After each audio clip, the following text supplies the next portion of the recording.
Welcome to Satellite Solutions for Supply Chain Woes. This is a webinar produced by the Space and Satellite Professionals International. And it's part of an ongoing campaign that we kicked off in this month called Untangling the Supply Chain, which consists of a series of podcasts, live events like this one, as well as videos on our site and an issue of our digital magazine, all focused on this issue of the supply chain. Because communications and Earth observation satellites play an essential but too little known role in managing the world's supply chains. And the solutions call on spacecraft in every orbit, carrying every payload and operating in every imaginable commercial frequency band. But they also call on the ingenuity and determination of experts to provide the crucial data and communications that help their customers keep the world supplied. So attendees today will be gaining a new appreciation of satellites' vital role in world trade, as well as the global opportunities that the industry's unique technologies are able to tap. Now, untangling the supply chain is made possible by the support of Airbus OneWeb satellites, and that's a company that knows a thing or two about supply chains. From its factory on the Space Coast near Cape Canaveral in Florida, the company receives components and assemblies from around the world and churns out enough satellites for OneWeb to have orbited 2/3 of a 648 satellite constellation in just over 2 years. The company also produces spacecraft for other firms, including a $150 million deal with Loft Orbital that was announced in January. And I also need to thank what we call the corporate partners of SSPI. These are companies that provide us additional financial support or support in other ways. They include Access Intelligence, Hughes and EchoStar, OneWeb Satellites, of course, K&L Gates, the law firm, Northrop Grumman, and for Virgin Orbit. And we make use of their support every single day to deliver programs like this one. Okay, so today, what are we going to be talking about? In a very condensed period of time, we're going to cover quite a bit, actually. We're focusing again on how satellites solve supply chain woes, and we're going to hear first from 3 people who know more than a little bit about that issue. So we'll be hearing about the essential data that needs to come to us, to the supply chain network from sea, air, rail, and road, on how data is delivering the big picture about what's actually going on planet Earth as we try to keep supply chains running and untangle them when they get broken up. And finally, a larger view of what is the role, global trade in a networked world. We don't see it most of the time. Even the people who work in our industry don't necessarily know what's going on that brings them the sneakers or the consumer electronics or whatever else they've ordered from the other side of the planet. And yet it's something that we do every single day. So our speakers today and our panelists, because we'll be having a panel discussion at the end of this with these people to ask some very interesting questions. And I think here's some very interesting answers. Our speakers include Matthew Desch, who's been Chief Executive Officer of Iridium Communications since 2006, and a member of the Space and Satellite Hall of Fame since 2019. And he has more than 35 years of experience in the telecom industry and was an early pioneer in the global wireless part of that business. During his tenure there, Iridium has really gone from strength to strength. He's led their innovation and growth, including taking the company public, realizing Iridium Next with this $3 billion next generation satellite constellation, and a 400% growth in subscribers. So I think he's got a lot to be proud of. Joining him is Nicole Robinson, who's the president of Ursa Space Systems, which is a leading satellite intelligence and data analytics provider, which draws on the imagery provided by the world's constellation of more than 200 SAR, Earth observation, and RF satellites. And in that role, she's responsible for taking the company from startup to scale up in accelerating its growth and optimizing its operations. We're also here at SSPI very pleased because she's been a member of our board now for 3 years and is in her last month or a couple of months of serving as the chair of that board. And she's just been a great leader. So appreciate having her. She was also, before joining Ursa, she was the Senior Vice President of Global Government for SES and had a very large role in growing that from basically zero to a very impressive business. And finally, Jean-Michel Rouillou, who is currently head of enterprise and broadband at ST Engineering iDirect.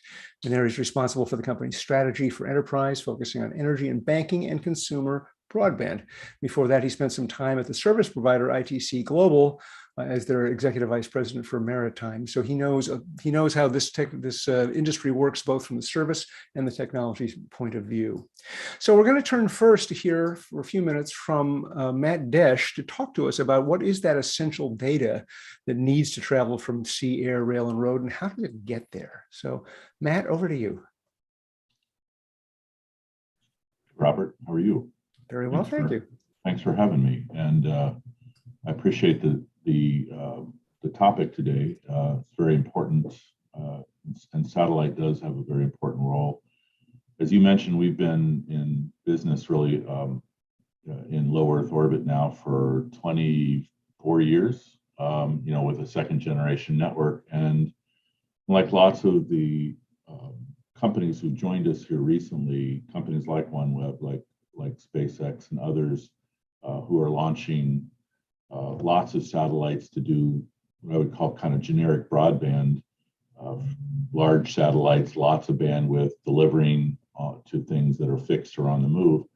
Our network was built really to deliver small bits of information to very small devices, very often battery powered, solar powered, et cetera. So in other words, it was a network perfectly built to track things and to monitor things and to manage things of all sorts. The Internet of Things, typically how people do, which is critical to supply chains all over, because as things move around the globe from the production area to the consumer, to companies who need their services, all the aspects of production need to have some element of tracking. And while cellular is a great technology for doing that, cellular only covers about 10 to 12% of the Earth's surface. And it should be the primary use because it's so cheap and easy and available. But our goods travel across all kinds of vehicles, from ships to airplanes to they're in shipping containers and pallets, and they move by train and other mechanisms, and people want to know where those things are, what the status of them are, whether the refrigerator container is still refrigerated, et cetera. And that's the kind of thing that a satellite is very good at tracking very cost effectively, very easily. And for a network like ours that covers 100% of the globe, you don't have to worry about where it ends up and what it's doing. So, so very important. So we're involved in, the tracking airplanes across. Obviously, many ships have our information on them to ensure that sailors can communicate, and the containers on board are tracked from their location to the endpoint. We're involved in rail and supporting positive train control and train communications, all the way down to obviously people communicating. With 1.8 million subscribers, you can imagine there's a lot of things being tracked around the globe on a day-by-day basis. So I guess that's kind of a quick opening. Obviously, satellite is focused as much or more on critical infrastructure than anything else.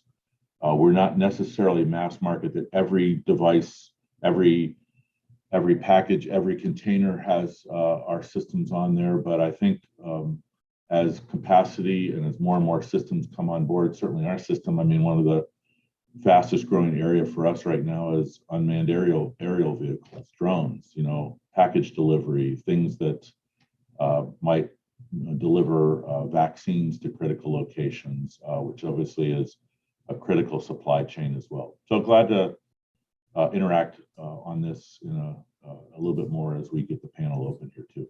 Thanks. Yeah, thank you, Matt. And just a quick question. I mean, so I'm fascinated by this small data business because it never gets, any respect, if you will, and yet it's so crucial. How is the new constellation Iridium Next and the services that you're able to roll out, how is that adding to the ability to, again, keep these supply chains moving? Well, I mean, our previous satellites were supposed to last 7 or 8 years, and they lasted 21, but we needed to replace them. So when we did, with a $3 billion program, we replaced them with much more powerful satellites. Unlike a lot of these small satellites that last a couple of years, though, and deorbit and other satellites, and you're constantly putting up satellites, we decided instead to launch bigger satellites that lasted 15 to 20 years again, because from a financial perspective, it was much more advantageous. But we kept the design of the previous satellites in terms of how we channelize things. So, those other satellite systems in low Earth orbit, again, LEO is a neighborhood, not a business model, right? It just happens to be different spectrum, different approaches, but they're like the big trucks that deliver lots and lots of packages between cities, or delivering massive amounts of data to an antenna. And you can shrink their antennas down to maybe the size of a large pizza, but that's not something you can carry around with you or fits on a container very well. Our system was designed from a satellite phone mechanism to connect to people. And so evolving that to connect things through a radio the size of a quarter, through an antenna that's the size of your thumb, through something that you can put on a backpack or glue on the top of a container or something very small. It was perfectly built for that. So the Internet of Things was really sort of our sweet spot compared to a lot of applications, and few other people do that. So we've kind of had the road open to us on that front, and the world needs that more than anything else. So I would say, I'm not sure when the system was designed 30 years ago if that was envisioned that we'd be involved in tracking containers and trucks and oil and gas pipelines and buoys and all that sort of thing, but that's exactly what the market and the world needs right now. Well, I don't think anything about the Iridium story went as intended, and yet it's a brilliant story, which I'm always proud to tell. Let's turn to our second panelist and get another point of view on this. Thank you, Matt, for that opening. And that is Nicole Robinson. So Nicole, you're going to be talking to us about a very different kind of satellite service that we often don't hear that much about in terms of the supply chain, and yet I've become aware of how critical it is. So over to you. Yeah, that's exactly right. I think in recent months and years, we've all appreciated just how important satellite-based insights and satellite imagery can be, in particular when it's about providing near real-time information on performance, on change, on risk. Perhaps even more important, this information is very reliable and it's unbiased.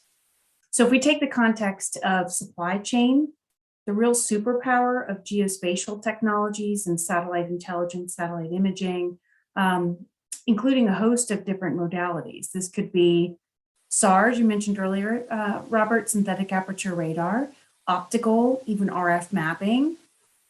Each of these capabilities have really powerful impact in terms of monitoring assets daily and also on a global basis as well. So from a supply chain perspective, that really means tracking the whole supply chain. So all of the production units, the routes, the nodes, effectively, because satellite intelligence and imagery, it is easier to identify production and supply while understanding all the shipping routes that are available in parallel. So perhaps even more important, where those shipping routes might be congested. So take, for example, global port monitoring in that context. My company, Ursa Space, monitors all the movements in and around the top 26 busiest ports in the world every day.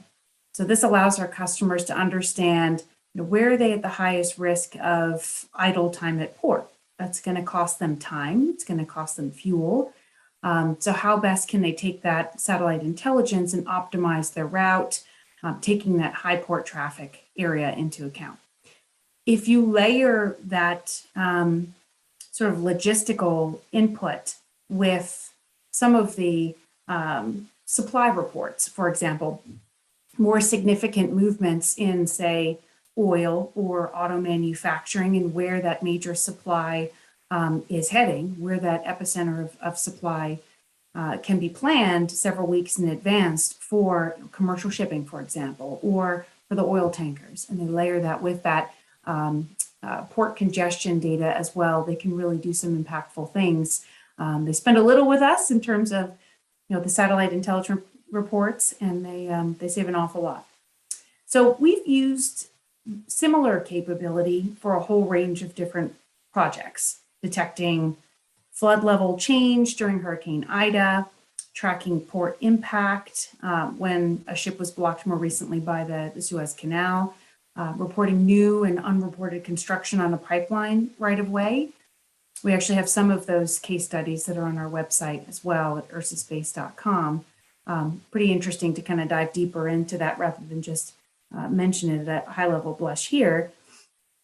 But in this way, we take the burden of analyzing pixels and metadata off of our customers, and instead we're sending them these high impact insights and reports so that they can make decisions in a much more rapid fashion. In a couple different ways, I probably just mentioned this as we get into the more Q&A and the discussion portion here.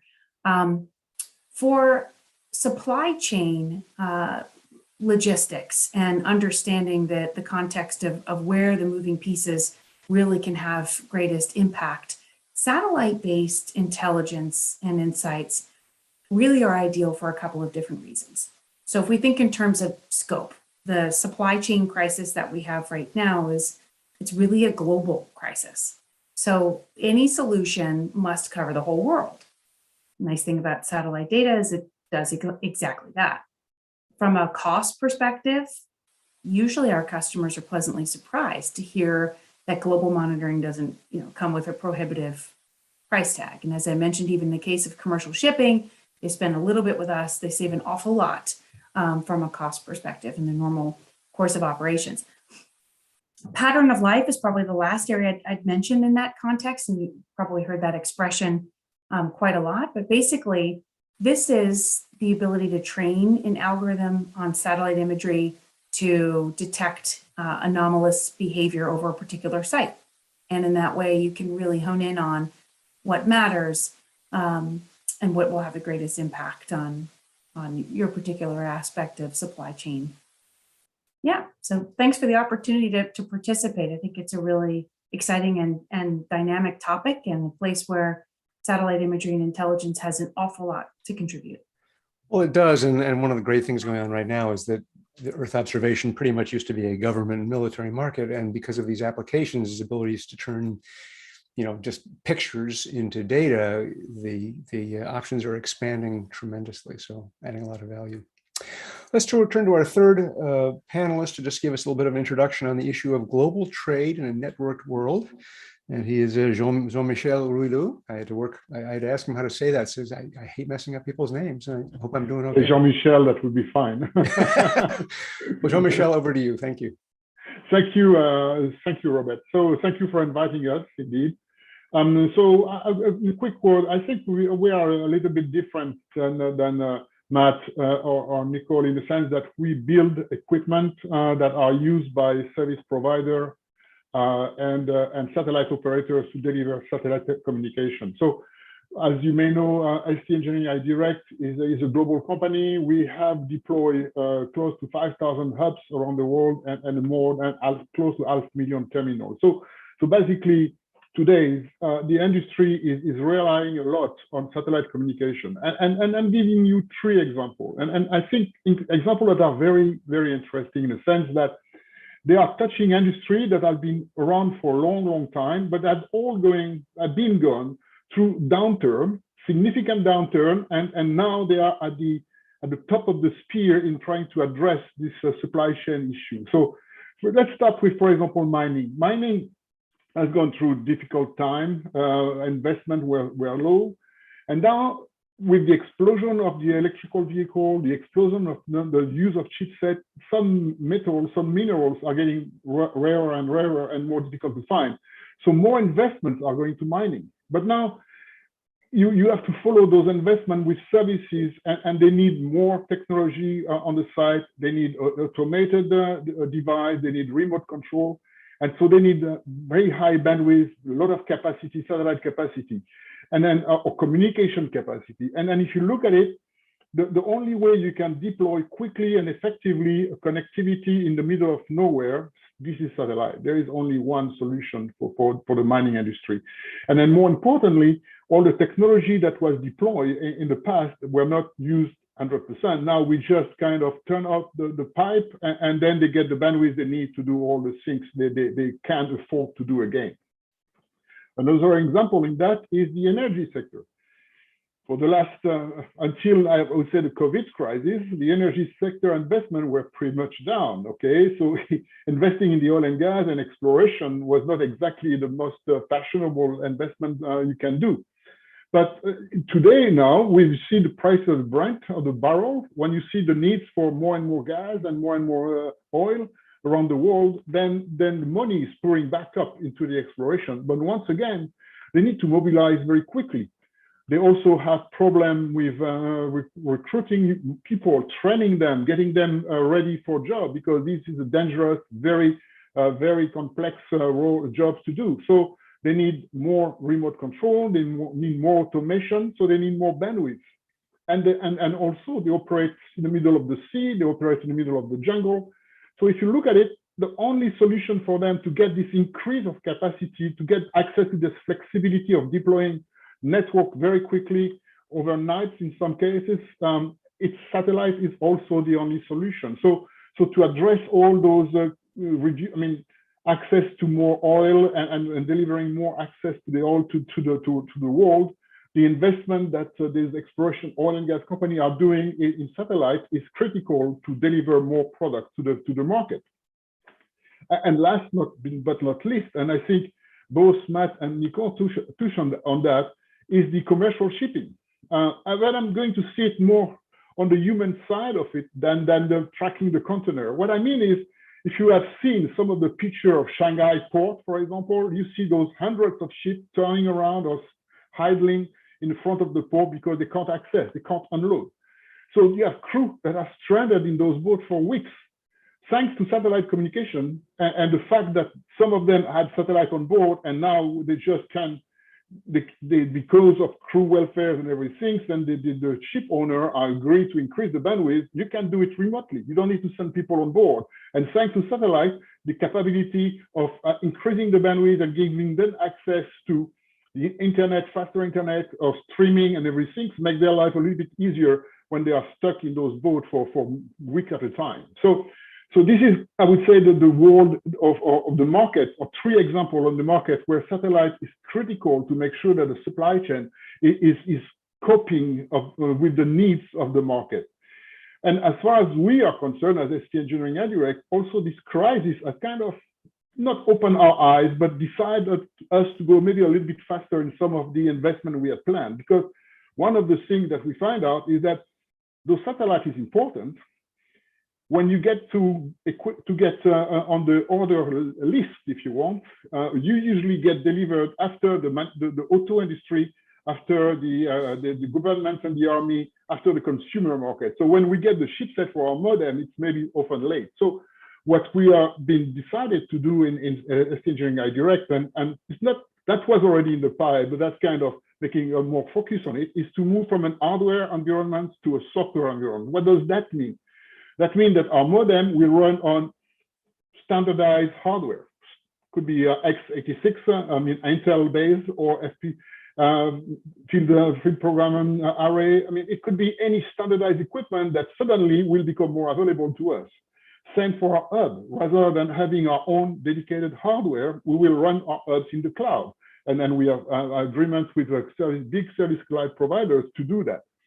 And then also what is important is that by migrating all the system into hardware and software, from hardware to software, we are also going to migrate from proprietary protocol. We have been very good at doing things by ourselves, each vendor is having its own technology, towards a telco standards, towards 3GPP standards, towards integrating the terrestrial network to make this connection between terrestrial and satellite even smoother. So this way, by moving from an hardware-based environment to a software-based environment, then we liberate ourselves from being dependent on the supply of chipset, because now we can accept fairly generic chipset.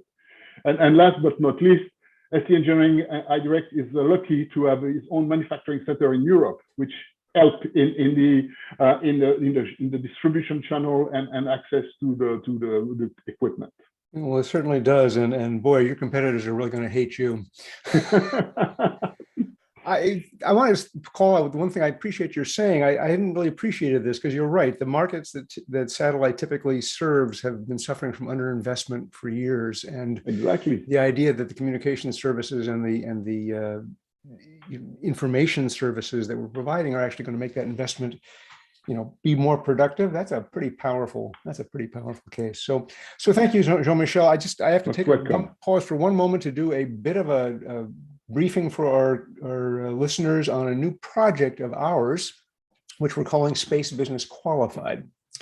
That's a new program created by SSBI in partnership with GVF and also with SatProf, the online training company. That's a set of online courses and certification testing in space and satellite fundamentals, plus specialized training in SATCOM and Earth observation in spacecrafts and launch. So all the things we've talked about to some extent. Currently, we have a free introductory course and 2 fundamentals courses available. There's going to be 2 more of those fundamental courses, which completes that series, available by the end of June, and then we'll get to work on those specialist courses. Now, we're introducing this at a time when this industry is seeing an explosion of investment, an explosion of new business models, and the fastest ramp up in headcount that I've ever seen, as well as acceleration in the pace at which people are moving and changing within companies. And so that's really why we spent actually a couple of years building this thing out from a conceptual basis, because it's intended to offer a 360-degree view of the industry for people who are changing jobs, for people who are entering the industry from other sectors, which again did not used to happen, but is now increasingly common, as well as the new generation of young people that we need so badly in our businesses and who are just starting out. So for example, for engineering and technical staff, it's there to prepare them for transition into sales engineering or management positions. For people in sales, marketing, business development, and all the other support departments, it provides a grounding in the industry's capabilities, in regulatory constraints, emerging opportunities. For the finance, insurance, legal staff, it's about context on business models, on customer needs, technologies, and regulatory issues. So there's a lot going on inside the industry that most of us don't get to see because we're busy doing the thing we get paid to do. That probably keeps us from being quite as effective as we could be. So we're hoping that this will become an answer, a very inexpensive and online answer to a problem that the industry grapples with. So I could go on forever, but you can learn more at that web address, www.spacebq.org, and there endeth the lesson. So thank you very much. So I'd like to invite our panelists to all turn on their cameras and join me so that we can do some talking. I've got a mix of sort of questions for everybody and questions specifically for some of you. And I actually want to start with you, Nicole. And briefly, for those of us who didn't take that engineering degree, how at your company do the SAR and optical images become the kind of market analytics that URSA produces? Yeah, I love that. We like to refer to that often as we transition from pixels to insights. So taking that raw data and bringing it to a usable format where there's a report, there's material that helps the decision maker make a decision more rapidly. We also kind of joke that whoever coined the phrase, "a picture is worth 1,000 words," they must have been talking about satellite imagery and more specifically, SAR, synthetic aperture radar. So maybe just a couple words on why SAR is so impactful in the geospatial community. There truly is a wealth of information behind synthetic aperture radar data. Contains metadata, so known as pixels, as I mentioned, and that's really crucial for building advanced analytic results. One thing that's a challenge, though, is if you look at a SAR image, a raw SAR image, it is difficult for the human eye to understand. It's grainy, it's a bit chaotic in the way that it's represented. So there is a level of expertise that's required. Difference between SAR and optical, from an optical perspective, it's effectively an overhead image. So you're seeing a lot of the imagery that's coming out of Ukraine today, usually incorporated into the news reports. It's clear, it's pristine, it's really sharp. It's often a planet or a black sky or a Maxar image. Beautiful work. The challenge with an optical capability, however, is it can't see through clouds. And over Ukraine, unfortunately, we've had rather significant cloud coverage. So synthetic aperture radar is really well positioned as it does see through clouds. It sees 24/7. It can take images at night. It can see through smoke as well, which is pretty impactful. However, it does require a bit of knowledge and processing and analytics really to interpret the exceptional amount of data that lies within even one SAR image. Effectively, instead of just taking an overhead snapshot of a particular location, synthetic aperture radar does leverage fine spatial resolution. And what that means is it produces either 2 or 3 dimensional recreations of objects on the ground. So rather than just a static picture, it's recreating something, and it's giving you that depth and understanding of what's happening. So in the back room, do you have thousands of people with little eyeglasses staring at these things, or I hope not. Even better, we've got analytics and algorithms that allow us to automate the processing of the SAR collections. We're able to ingest those collections from all of our partners directly into our platform. Our algorithms decipher the metadata from SAR, which then enables us to deliver a host of different capabilities within minutes in most cases. Imagine an output would be a change detection report. So looking at a particular location to say what has changed in this particular location or around an object of interest. We have an object detection analytic that can also say there is a specific object of this length and width in this domain that is of that customer's particular interest. So it allows them to more rapidly make a decision, knowing if there is an object located in that It's really interesting. in that window where they were zooming in. So there's a lot of fusion in this in terms of data. I mean, obviously the core data set is from these satellites, is run through your algorithms, but there's also this opportunity to fuse it with a lot of very specific knowledge from the customer. That's yeah, I can see why that's making a big difference out there. Jean-Michel, I wanted to just ask you a question. You know, I'm very familiar with SD Engineering High Direct. As I say, you're annoying your competitors no end these days. Your business is basically, or the business that you do is about connecting enterprise networks to fixed and mobile assets way out beyond the terrestrial network. So you've mentioned in your opening remarks one of those vital applications, which is connecting people. Exactly. But what are some of the other sort of key applications that have to do with supply chain for this marketplace? Well, there is, as you can imagine, lots of them. All right. The connection of people is critical, but more and more you will see the gathering of all IoT devices that are on an offshore platform, for example. Now they will channel all that traffic back on the satellite link to the cloud. Okay. So that's one of the applications that you see on the offshore. You will see on mining as well, and commercial shipping. You know, you don't usually. If you have already a VSAT link, you will use that link to carry all those IoT information. There is also, as I mentioned in my presentation, more and more remote control. Because lack of human resources, people tend to try to minimize the amount of people they have to send in the field. And by doing a capability of running the system, the machinery from a remote location, is more safe. It improves safety record, reduce the risk, and reduce the cost. So this is the application that you see very often. And last but not least, if you look at pipeline or commercial shipping, it's also for security. So you need video.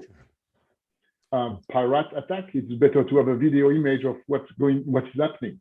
On a pipeline, if there is a catastrophe events happening, then you better see what's going on. So video is also getting more and more important on those satellite links. I'm glad you mentioned video, because I wanted to actually ask Matt that question. It got my attention, Matt, that Iridium launched an ultra low bandwidth video service back in March. And what applications do you see for that could potentially benefit the world's supply chains? Yeah, obviously, as I said, we've kind of gone small while people have gone big. We've gone highly mobile.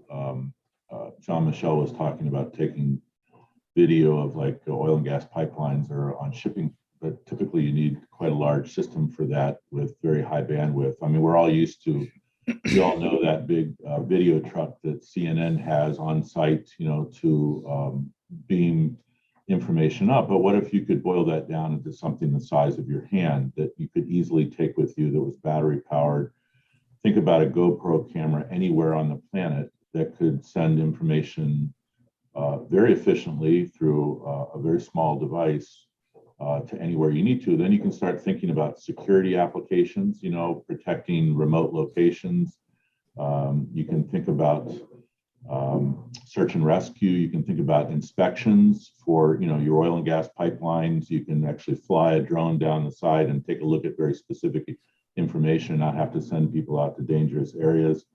Of course, drone delivery. I mean, that's a key one that I think we're all looking forward to someday getting. But, just even that, a very small drone that only has enough weight to take the package to a location still needs to have, still needs to take that picture. When the Amazon person comes here or the Uber Eats driver, they take a picture of it on your doorstep. Well, you can't just know that the package kind of got there. You want to see exactly that it got there as well. And by the way, we talk about supply chains. We think in terms of like now baby formula trying to get to people. We think about toilet paper from the last 2 years. We think about, cars, delivering chips that aren't getting there. And those are positive supply chain problems. But think about negative supply chains, the trafficking of drugs,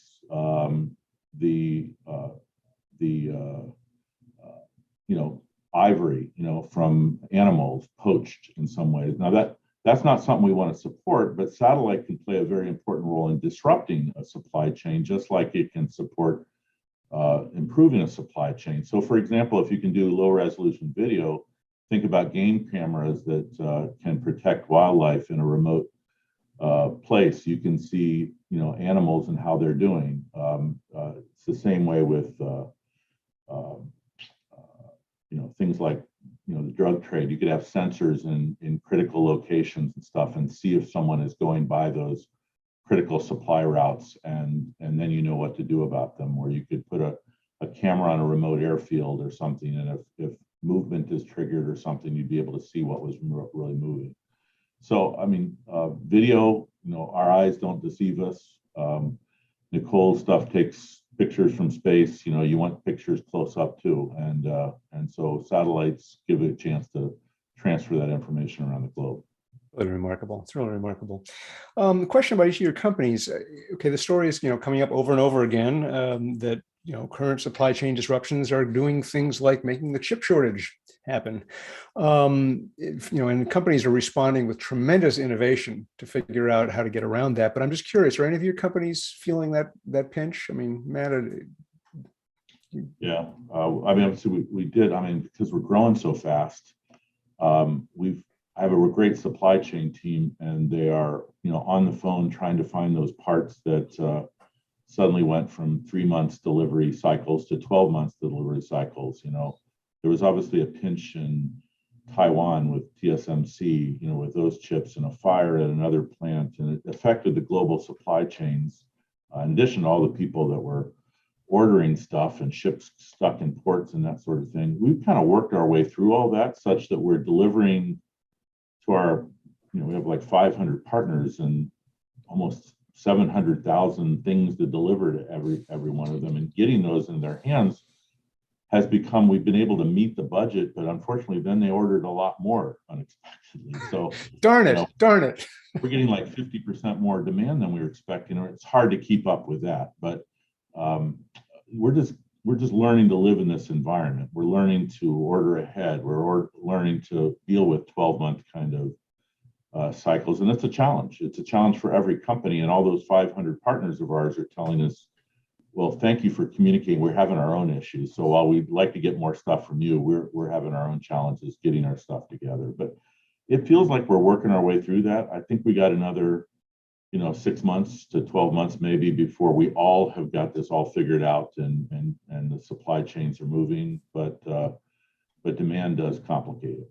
Oh, it does. It does indeed. You mentioned TSMC in Taiwan. We're going to be doing next week actually a another webinar as part of our New York Space Business Roundtable on if Taiwan goes, does the satellite industry go with it? You know, I talk about a big risk for us all. Jean-Michel, how about you? You folks make, I mean, you already referenced the fact the more commodity hardware you get on, the better it is for you. But I assume in the meantime, you've faced some challenges. Well, like Matt, we do. There is two aspects of it. One is getting the ships to build the modems. We don't have that much problem on the hub side because they rely a lot on commoditized hardware, Dell servers and HP servers. So it's a lot easier on the hub side, but the modems do have some specific hardware components that are difficult to get. And a side effect to that is that usually our suppliers said, okay, it's going to take longer. Oh, and by the way, it's more expensive. So we have seen a significant increase in some of the components that we are using. There are plenty of good reasons to increase the price. I mean, the energy, the ore, I mean, everything. So it's a good excuse. But definitely we have those two aspects. But like Matt, we see kind of the light at the end of the tunnel in the 6 to 12 months period. Well, let's hope you're both right. That would be great. We keep looking for the end of the tunnel, and we keep finding the tunnel's a little longer than we thought it was going to be.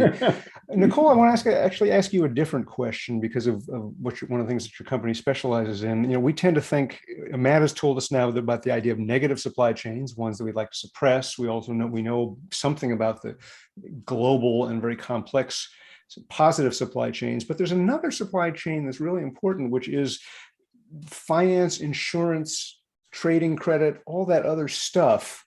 And my question is, how are space data analytics beginning to make that market better than it has been traditionally? Yeah, I think that the supply chain crisis has really exposed how important those logistics have become for some of those global economic customers, as you just mentioned, financial, insurance. For something as massive and as complex as supply chains, it's I guess no surprise that there are so many components required to keep it functioning. On the financial and insurance communities, they both want to know where the bottlenecks are occurring. That information helps them prepare for insurance claims or assessments, the financial fallout for certain companies and industries. So in normal times, those bottlenecks, there are bottlenecks that cause problems, but they're generally manageable. And what we're finding today, that the scale is so much larger, that new solutions are required to stay informed, to stay ahead, and really anticipate where and when those next bottlenecks might be forming.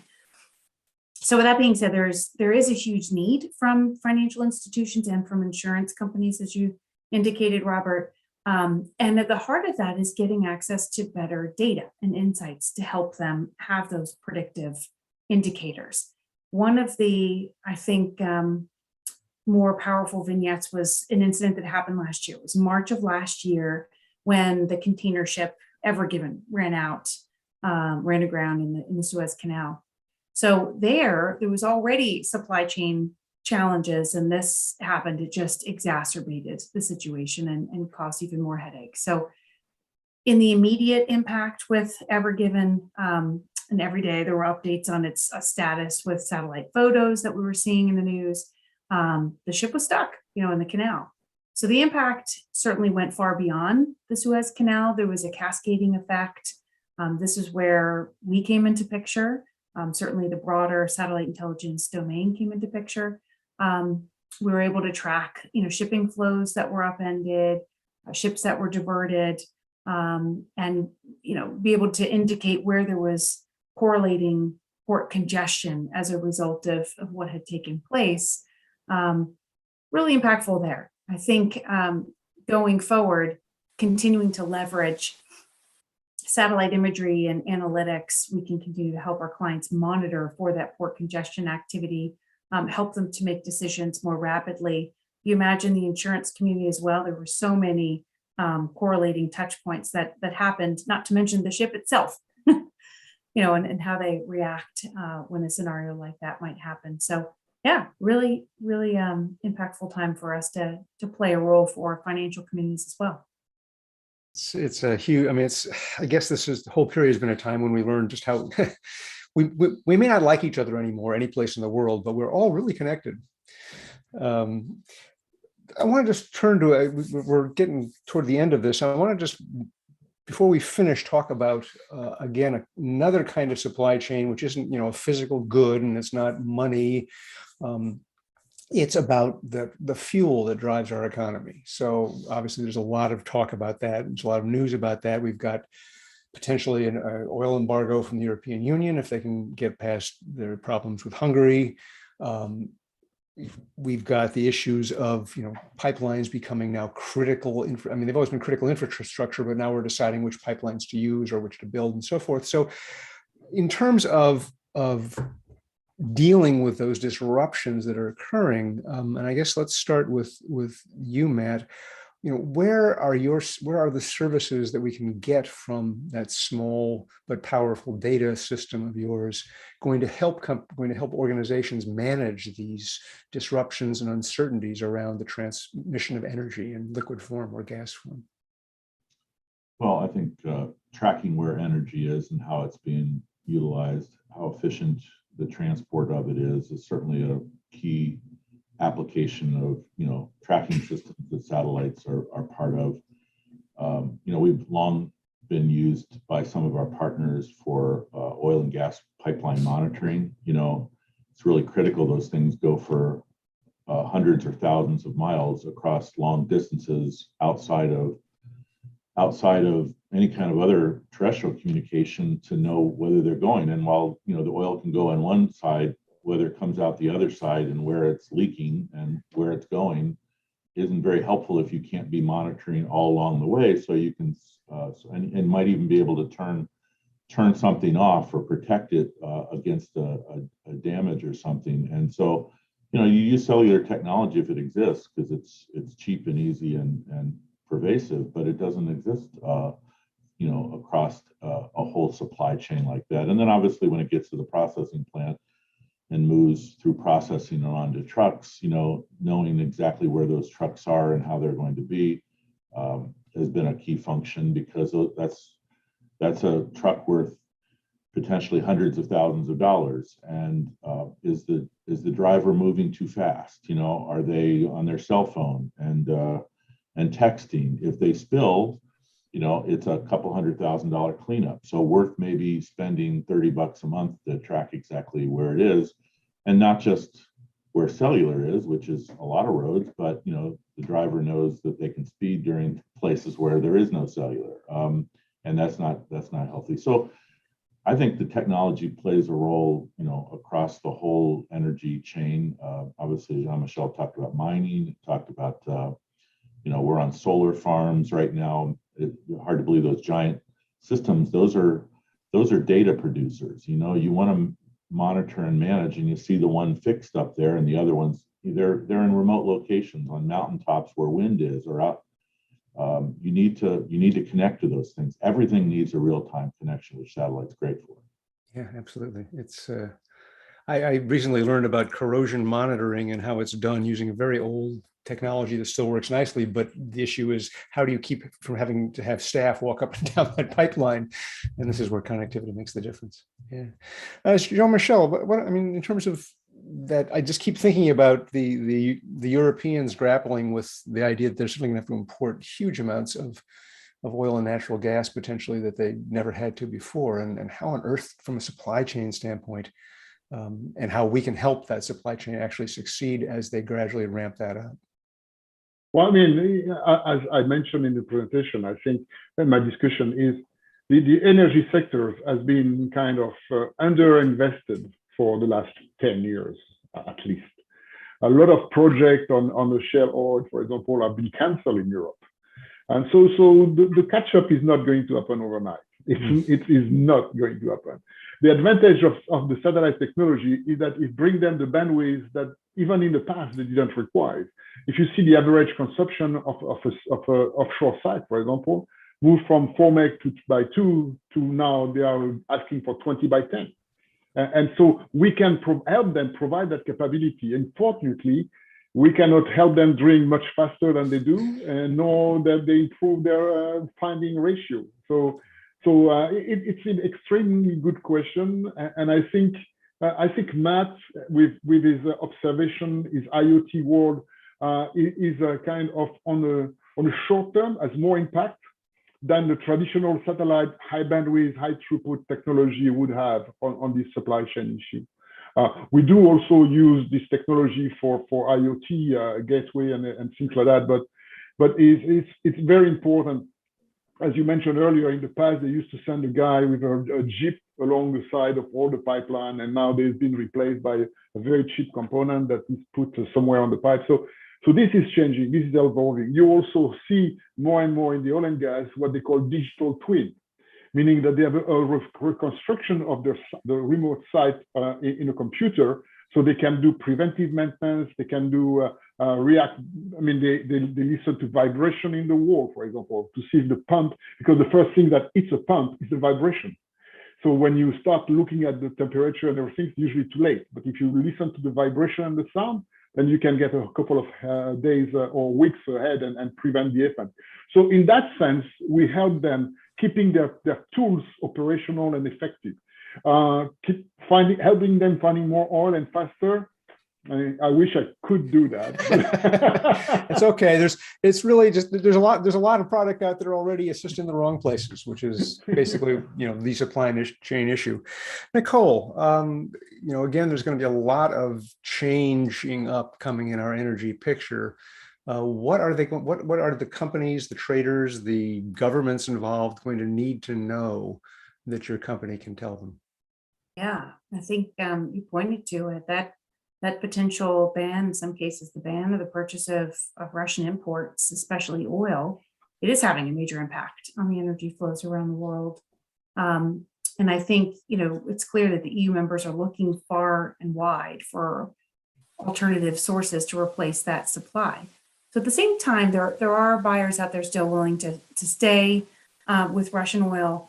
And overall, it effectively represents a significant need to understand the puts and takes of these market dynamics. So getting your hands on ground level information, this is a place where the geospatial industry is particularly well positioned. So at URSA, for example, today we monitor global oil inventories. We're measuring more than 950 locations around the world using satellite imagery. It's more than 20,000 tanks measured every week.